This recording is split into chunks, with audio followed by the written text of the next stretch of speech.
শোলে যখন রিলিজ হয়, একই তো সেই সময় এত বড় রান টাইমে ছবিটার যা এন্ডিং, ছবিটা যেরকমভাবে যে জায়গায় শেষ হয় এবং অডিয়েন্সের ওয়ার্ড অফ মাউথ যেরকমভাবে জেনারেট হচ্ছিল, মেকার্সরা একটু ভয় পেয়েছিল। তারা ভাবছিল ছবিটার শেষে অমিতাভ বচ্চনের যে ক্যারেক্টার যায়, সে মরবে না, তারা আরও একটা এন্ড শ্যুট করে সেটা অ্যাটাচ করে রিলিজ করার প্ল্যান করছিল। কিন্তু যখন তারা এটা ভেবেছে, সেটা প্রিপারেশন নেওয়া শুরু করেছে, তখন ছবিটা অলরেডি লেগে গেছে এবং সেকেন্ড উইক থেকে শোলের জয় জয়কার এবং তারপরে বাকিটা ইতিহাস। তো শোলে ছবিটার ফাইনাল কাট সেটা রিলিজ করা হয়েছে, 12 তারিখ সিনেমা হল রিলিজ হয়েছে এবং ছবির যে এন্ডিং সেটা অরিজিনাল মেকার্সরা যেটা ভেবেছিল সেই এন্ডের সাথে এটা রিলিজ করা হয়েছে। তো আমি সেটা সিনেমা হলে দেখলাম। আমি এর আগেও বলেছিলাম সেটা যদি একটা শোতেও অ্যাভেলেবেল থাকে আমি দেখতে যাব। আমার আগেই দেখতে যাওয়ার কথা ছিল বন্ধুদের সঙ্গে, কিন্তু এতটাই রাতের শো ছিল যে কারণে আমার দেখা হচ্ছিল না। আমি ফাইনালি শোলে দেখলাম। তো কেমন লাগলো এই ফাইনাল কাট? দেখো, শোলের যে অডিয়েন্স, তারা যে কীরকমভাবে শোলে, মানে আজকেও টিভিতে শোলে চললে অডিয়েন্স যেখান থেকেই হোক ছবিটা দেখতে বসে যাবে এবং ওই ছবির যে রিকল ভ্যালু, সেটা আমার বিশ্বাস সেটা থেকেই যাবে। আমি যখন ছবিটা দেখতে গেছি, এমন না যে হাউসফুল ছিল বা প্রচুর ভিড় ছিল, কম অডিয়েন্সই ছিল, কিন্তু যেটা সবথেকে দেখে ভালো লাগছিল যে এজের কোনো ব্যারিয়ার নেই। মানে আমার বাবা, আমার মামা, তাদের যেরকম এজ, এই 50 থেকে 60 বছরের মধ্যে, সেই এজের লোকেরাও এসেছে, আমার মতো ছেলেমেয়েরাও গেছে এবং আমার থেকে কম বয়সী ছেলেমেয়েরাও গেছে। তো এটা দেখে আমার সবথেকে ভালো লাগছিলো যে এরকম একটা অডিয়েন্স এই ছবিটা দেখতে এসেছে এত বছর পরেও। ছবির যে প্রতিনিয়ত একটা অডিয়েন্স তৈরি হওয়া, সেটা শোলে তৈরি করতে পেরেছে এবং আগামী দিনেও পারবে।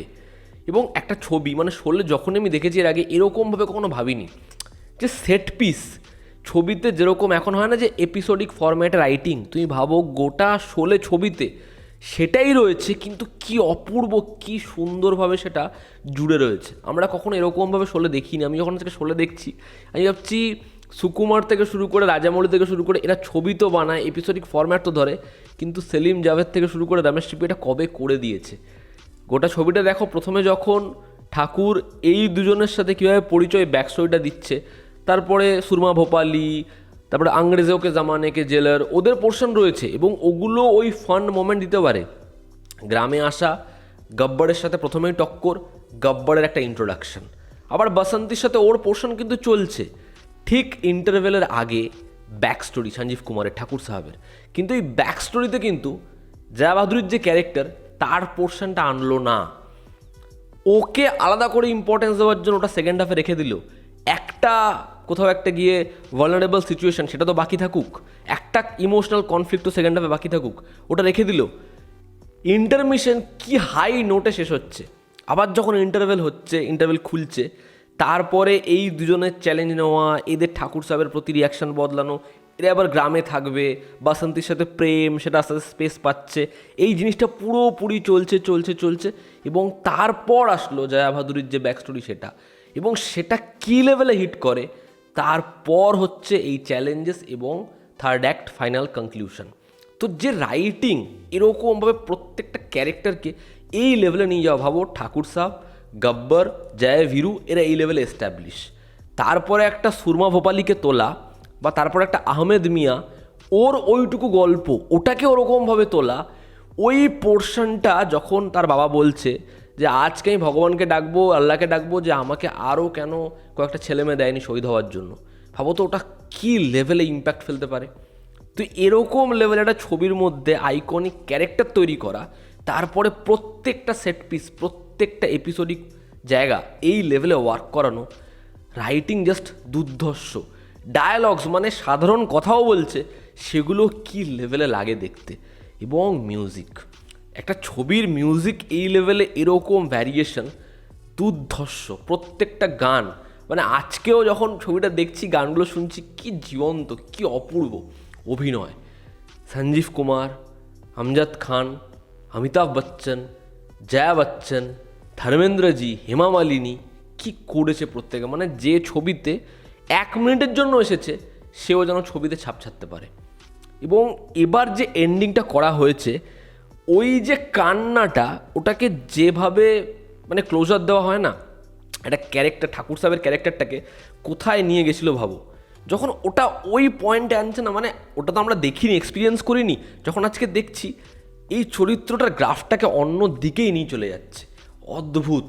এবং ছবির ল্যান্ডস্কেপ, একটা ট্রেনের ওরকম সিকোয়েন্স, তার সাথে ওরকমভাবে ঘোড়া যাচ্ছে, ঘোড়া ছুটছে, ওরকম অ্যাকশন কোরিওগ্রাফি, ওরকমভাবে প্রত্যেকটা জায়গাকে এস্টাবলিশ করা, ক্লাইম্যাক্সের সিন ওটাকে ওরকমভাবে স্টেচ করা, ওই ব্রিজের মধ্যে ওরকম ফাইট, এরকমভাবে ঘোড়ার সিকোয়েন্স, ঘোড়া ছুটছে, আবার ছবির এন্ড নোট ওরকম, ছবির ওই যে মাউতার গান বাজানো, ফ্রেম কি জয়া বাদুরীর ক্যারেক্টারটা হ্যারিকেনের আলো নেভাচ্ছে ও মাউতার গান বাজাচ্ছে, দুজন তাকাচ্ছে, অপূর্ব। তো শোলে একটা এক্সপিরিয়েন্স, যেই এক্সপিরিয়েন্স তুমি যতবারই দেখবে, যেরকমভাবেই দেখবে, সেটা ক্ষুণ্ণ হবে না। কিন্তু যখন বড় পর্দায় ছবিটা এসেছে, আমার মনে হয় এই ছবিটা না বড় পর্দায় দেখা অডিয়েন্সের জন্য খুব প্রয়োজনীয়।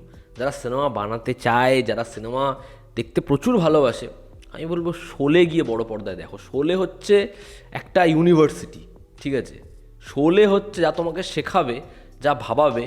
খুব কম এমন ছবি আছে যেটা এই লেভেলে মানে ওয়ার্ক করে। শানও কিন্তু শোলের প্যাটার্নেই বানানো, সেই রাইটার ডিরেক্টররা একই জিনিস করতে গেছে, কিন্তু শোলের যে রুট, যদিও আমার শান খুবই ভালো লেগেছিল, শোলের যে রুট, শোলের যা ইম্প্যাক্ট, সেটা কিন্তু মানে খুব কম ছবি আছে যেটা করতে পারে। এবং এরকম রান টাইম, তারপরেও কি গ্র্যান্ড, কি একটা ছবি তোমাকে হুক করে রেখে দেয়। তা আমি শোলে দেখলাম, এবং ছবি শেষ হওয়ার পর না মুখে একটা হাসি লেগে থাকে যে একটা ছবি দেখলাম। তো ওটা হচ্ছে শোলে।